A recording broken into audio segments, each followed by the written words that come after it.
Hola, bienvenidos a English Star. Hey, welcome to English Star.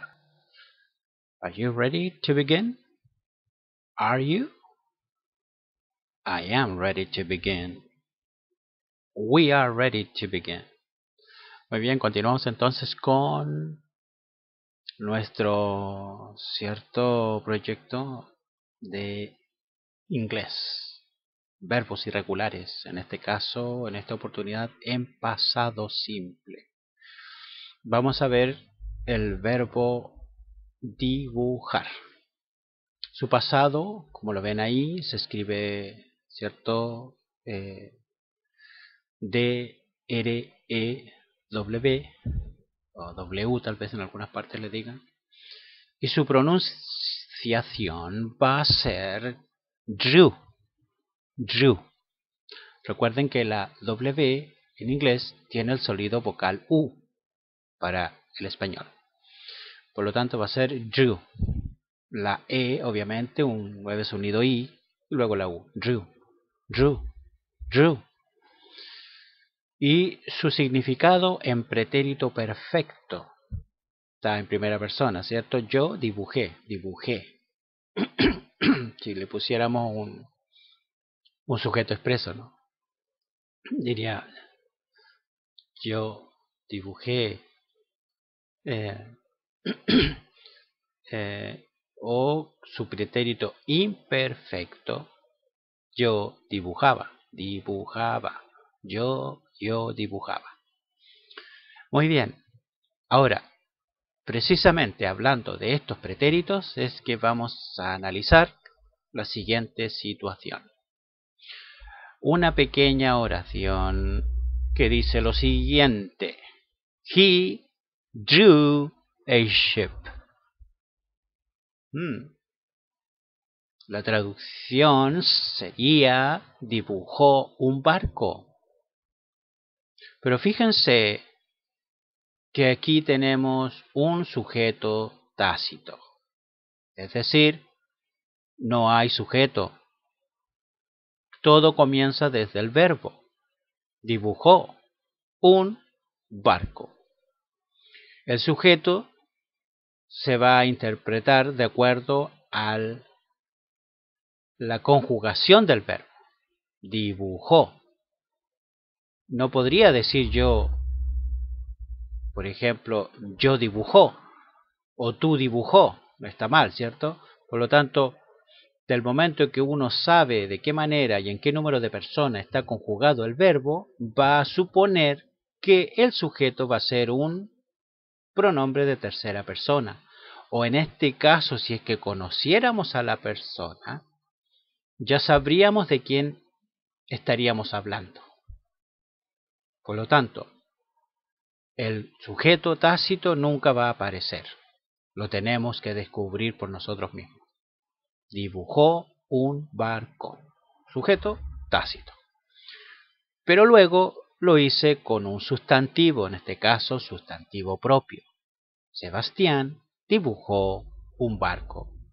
Ahora tenemos un sujeto expreso o explícito. Conocemos exactamente de quién se trata el dibujo, quién lo realizó. Fue Sebastián. Por lo tanto, tenemos un sujeto expreso. Sabemos muy bien quién dibujó el barco. Sebastián dibujó un barco. ¿Se dan cuenta? Por lo tanto, tenemos primero un sujeto tácito en la primera oración, un sujeto expreso o explícito en la segunda oración y en la tercera oración. Él dibujó un barco. Él. En este caso tenemos un pronombre. Tenemos identificado quién lo hizo. En este caso, género masculino, ¿verdad? Él. Fue un hombre, un niño. Él dibujó un barco. Pero, obviamente, que no tenemos el nombre. Se supone que deberíamos saber de quién estamos hablando. En un curso, en una sala, en una reunión, quién realizó el dibujo. Por lo tanto, llegamos a la conclusión de que tenemos un sujeto tácito, donde nunca se va a saber el sujeto, ¿cierto? Nunca se va a colocar, tenemos que descubrirlo. Y tenemos un sujeto expreso o explícito, que puede ser, ¿cierto? Un sustantivo, en este caso Sebastián, sustantivo propio, ¿cierto? O un pronombre, en este caso él. Por lo tanto, ambos serían sujetos expresos. Evidentemente, en el caso del pronombre, se supone que en el grupo todos sabrían de quién es el él, quién es ese él del cual se está hablando, que dibujó un barco. Por lo tanto, se referirían a él como la persona al cual todos conocen. Por lo tanto, no es necesario decir el nombre a cada rato. Basta con decir, él dibujó un barco. Muy bien. También, obviamente, que la posición del sujeto expreso puede ser adelante, porque generalmente va al principio de la oración, puede ir en el medio o al final. Pero en el caso del sujeto tácito, no va a ir en ninguna parte. Muy bien, continuamos entonces con lo siguiente. Ya que tenemos claro lo del sujeto tácito y el sujeto expreso o explícito, vamos a hacer los tradicionales ejemplos en oraciones simples. Vamos con la primera oración. Muy sencilla. She drew a soaring cityscapes in crayon, painted remote-looking girls in watercolor. Como verán, muy sencilla de traducir. Bien, tampoco vamos avanzando, tampoco vamos a ir entendiendo todo esto, que no es tan difícil. Ahora, vamos aquí a continuar con el tema anterior. Comenzamos con dibujó encumbrados paisajes urbanos en crayón, ¿cierto? Que es lápiz en francés, ¿no? Pintó chicas de aspecto remoto en acuarela. Tenemos un sujeto. ¿Qué tipo de sujeto tenemos? Sí, muy bien. Sujeto tácito, ¿cierto? No tenemos de quién se trata, no sabemos de quién se trata. Solo sabemos que puede ser un él o una ella. Ella dibujó o él dibujó. Por lo tanto, vamos a tratar de explicar que en el ámbito de la gramática se denomina sujeto al sintagma nominal, al pronombre o sustantivo, ¿cierto? Lo que vimos antes, teníamos un pronombre y un sustantivo que concuerda en número y persona, lo que decíamos cuando, ¿cierto? Uno dice dibujó. No puedes decir yo dibujó o tú dibujó, tiene que ser él dibujó o ella dibujó. Por lo tanto, ahí va a concordar con el número de personas. Cuando se consideran estos criterios fonéticos, criterios fonéticos, se denominan sujeto, en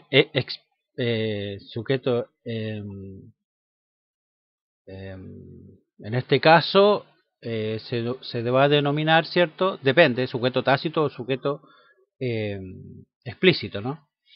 O expreso. Bien. Cuando uno habla de criterio fonético, ¿cierto?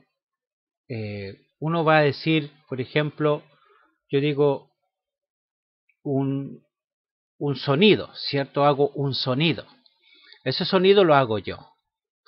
Ese sonido va a ser un mensaje, un ruido, ¿cierto? Un mensaje articulado. Y va a llegar a un destino. Por lo tanto, yo sería el emisor, el ruido sería el mensaje, y el que lo recibe sería el Muy bien, el receptor. Muy bien, receptor. Por lo tanto, ¿cierto?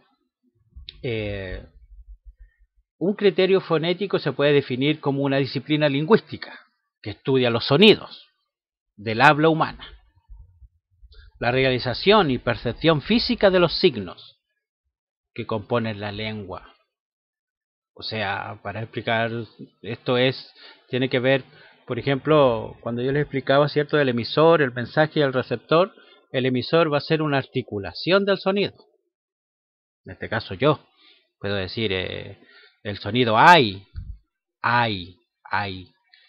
En español puedo decir hay, ¿cierto? En este caso un sonido que tiene que ver con el verbo, ¿cierto?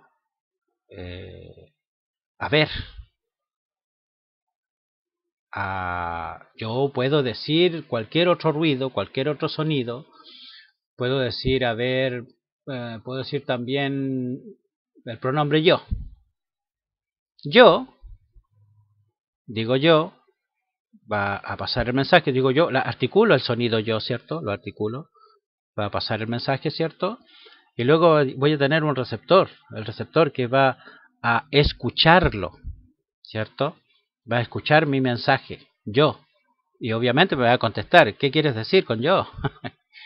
Pero de eso se trata más que nada los criterios fonéticos, que obviamente más adelante lo vamos a ver más en detalle. Pero en general se trata de eso, cuando tenemos acá los sujetos tácitos o sujetos expresos. Bien, obviamente acá la traducción de la primera oración sería: dibujó encumbrados paisajes urbanos en creyón, pintó chicas de aspecto remoto en acuarela. Fíjense que aquí podemos tener un pretérito tanto perfecto como un pretérito imperfecto. ¿Por qué?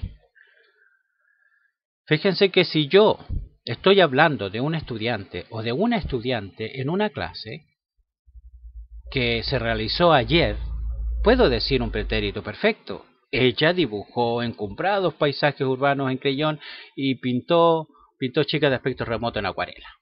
O él, ¿no? Puede ser él también. Sin embargo, yo puedo hablar de una persona cuando era niño o cuando era niña, pero luego creció. Al crecer ya es una mujer grande o un hombre grande. Por lo tanto, puedo hablar del tema y puedo decir dibujaba como pretérito imperfecto. Ella, cuando era chica, dibujaba encumbrados paisajes urbanos en creyón, pintaba chicas de aspecto remoto en acuarela. ¿Se fijan? Entonces yo sí aquí puedo adaptar este verbo tanto a pretérito imperfecto como a pretérito perfecto. Pero fíjense la diferencia. Uno fue ayer y el otro fue en una distancia bastante larga de tiempo. ¿Se fijan? Entonces ahí vamos haciendo esa como dos situaciones en las cuales sí pueden ser factibles. Puede ser que uno hable del pasado con un pretérito imperfecto, de cosas que ya sucedieron hace muchos años atrás. Y la tercera, en este caso la segunda oración, ¿verdad? Dice, he drew back the blanket and uncovered the body. He drew back. Fíjense, drew back. Tenemos el verbo y tenemos un adverbio. En caso de blanket, sustantivo, ¿cierto? Uncovered the body. Uncover the body. ¿Qué les parece? Que ustedes me digan qué es lo que significa esta oración para el próximo video descubrir. ¿Significará lo que nosotros pensamos? Dejémoslos para la próxima clase. O en este caso, video, ¿verdad? Muy bien, gracias por ver los videos, gracias a los que están suscritos, muchísimas gracias. No se olviden los que no están suscritos, suscribirse y muchos likes y a las notificaciones, creo que también, las campanitas. Y muchas otras cosas más que creo que hay que hacer en YouTube para poder salir adelante. Pero de a poco vamos avanzando. Bye bye.